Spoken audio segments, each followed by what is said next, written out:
मी पूजा निलेश वळसे. मी आंबेगाव तालुका महिला अध्यक्ष शरदचंद्र पवार पक्ष. मी ही म्हणजे आज सध्या बोलण्याचं कारण इतकंच आहे की मी पक्षासाठी जेव्हा पक्ष वेगळा झाला तेव्हा पक्षासाठी मी तळागाळात जाऊन काम केलं. लोकसभा असेल, विधानसभा असेल, दोन्ही वेळेस मी काम केलं. आणि मी त्याच्यानंतर विधानसभा झाल्याच्या नंतर मी मला काहीतरी करायचे आणि मला हे आश्वासनही वरिष्ठांनी दिलं होतं की आपल्याला जिल्हा परिषद लढायची. ठीक आहे, मी म्हटलं मी त्या पद्धतीने काम करत राहिली. मी 2 वर्ष झाले लोकांमध्ये गेली आली. माझा संपर्क बघता किंवा कार्यक्रम केले, मी कोणता कार्यक्रम मी टाळला नाही. मी फक्त माझा जिल्हा परिषद गटच नाही तर मी तालुक्याचे अध्यक्ष असल्यामुळे तालुक्यामध्ये सगळे कार्यक्रम केले. आणि आत्ता 6 महिने झालं मला सांगितलं निवडणुका येणार, निवडणुका लागणार आहेत, ताई तुम्ही इच्छुक आहात का? म्हटलं हो मी इच्छुक आहे. इच्छुक आहे या पद्धतीने मी सगळं काम केलं. मी लोकांमध्ये गेली. मी माझा मला वरिष्ठांनी विचारलं. मी खासदार अमोलदादा कोल्हेंनाही सांगितलं होतं मी इच्छुक आहे, मला झेडपीची निवडणूक लढवायची आहे. ज्यावेळेस विधानसभेला मी माननीय देवदत्त निकम साहेबांचा जेव्हा मी प्रचार केलाय त्यावेळेस ते मला सांगायचे तुमच्या झेडपी गटामध्ये जायचंय ताई उद्या, तर तुम्ही आमच्या सोबत पाहिजे. मी रात्रीचे 1-1, 2-2 वाजेपर्यंत त्यांच्यासोबत माझ्या झेडपी गटामध्ये प्रचार केलेला आहे. आणि प्रचार केला आणि आता एक 6 महिने झाला निवडणूक आता लागेल मग लागेल. तुम्हालाही पत्रकार बांधवांना सगळं माहितीच आहे, निवडणुकीला उशीर झालाय. आणि तेव्हापासून मी प्रचार केला. माझा एका गावामध्ये 4-4 म्हणजे माझ्या झेडपी गटात मी 3-3, 4-4 राऊंड मारली, राऊंड फिरलेले आहे. आणि आता सध्या मी मला सांगितलं की तुम्ही इच्छुक आहात, म्हटलं हो. म्हटलं ठीक आहे तुमचं काम चालू ठेवा. मी पॅम्पलेट छापले, मी पॅम्पलेट वाटली. आणि मला आता मी कालपर्यंत पक्षाच्या एबी फॉर्मची वाट बघितलेली आहे. पण मला काल रात्री समजलं की त्यांनी पक्षाचे उमेदवार जाहीर केलेले आहेत. मग मी विचारलं की तुम्ही मला जेव्हा समजलं, मी तुमचेच पत्रकार बांधवांचे सगळ्या न्यूज बघत होते, जेव्हा मला समजलं 3 पक्ष एकत्र आले, तर मग हे 3 पक्ष एकत्र आले. तुम्ही सांगितलं घड्याळासोबत गेले नाहीत, का नाही गेले? तर तुम्ही एकनिष्ठ राहिले पवार साहेबांसोबत. पवार साहेबांनी सांगितलं घड्याळ आणि तुतारी एकत्र करा. मग असं काय झालं की तुम्ही दोन्ही एकत्र केले नाहीत? आणि मग तुम्ही सांगताय आम्ही एकनिष्ठ राहिलो. मग दोन्ही शिवसेना वेगळे झाले, तुम्ही त्यांना का सोबत घेतलं? मग तुमचे एकनिष्ठपणा इथे दिसून आला. तुम्ही एकनिष्ठ होते तर तुम्ही पूर्ण पॅनल तुतारीचं उभं करायचं होतं. ते का करू शकले नाहीत तुम्ही पॅनल उभं? आता माझ्यापेक्षा वरिष्ठ आहेत ते, मी वरिष्ठांकडे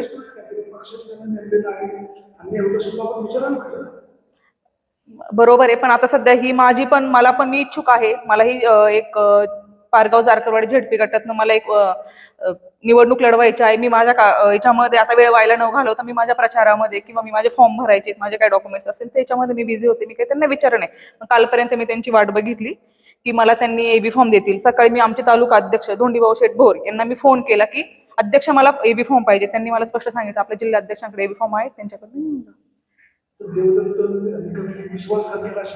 हो, 100% माझा विश्वासघात केलेला आहे. मी मी 100% ही निवडणूक लढणार आहे, अपक्ष लढणार. मला कुणी नाकारलं असेल किंवा कुणी एबी फॉर्म दिला नसेल म्हणून मी रडत बसणार नाही. मी लढणार, कारण की मला एबी फॉर्म दिला नाही किंवा मला उमेदवारी दिली नाही म्हणून मी रडत बसणार यातली नाही. की ज्याप्रमाणे आपण बघितलं कृषी उत्पन्न बाजार समितीच्या वेळेस नाकारलं गेलं तेव्हा उमेदवारी न देता रडलेत, तर मी स्वतःसाठी नाही, मला जनतेसाठी लढायचं म्हणून मी अजिबात रडणार नाही, मी लढणार.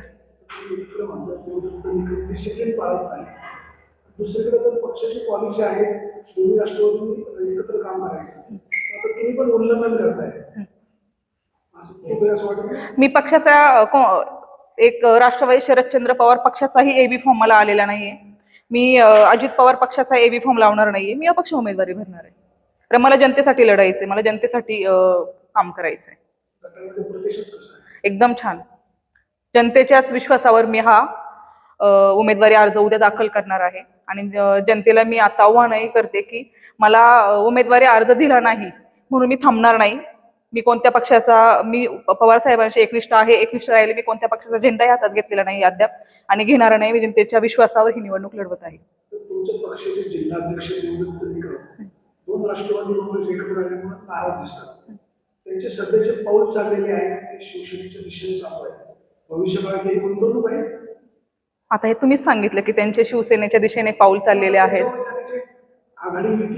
मला असं वाटतं या प्रश्नाचं उत्तर ते चांगल्या पद्धतीने देतील. त्यांच्या मनात काय आहे हे मी नाही सांगू शकत.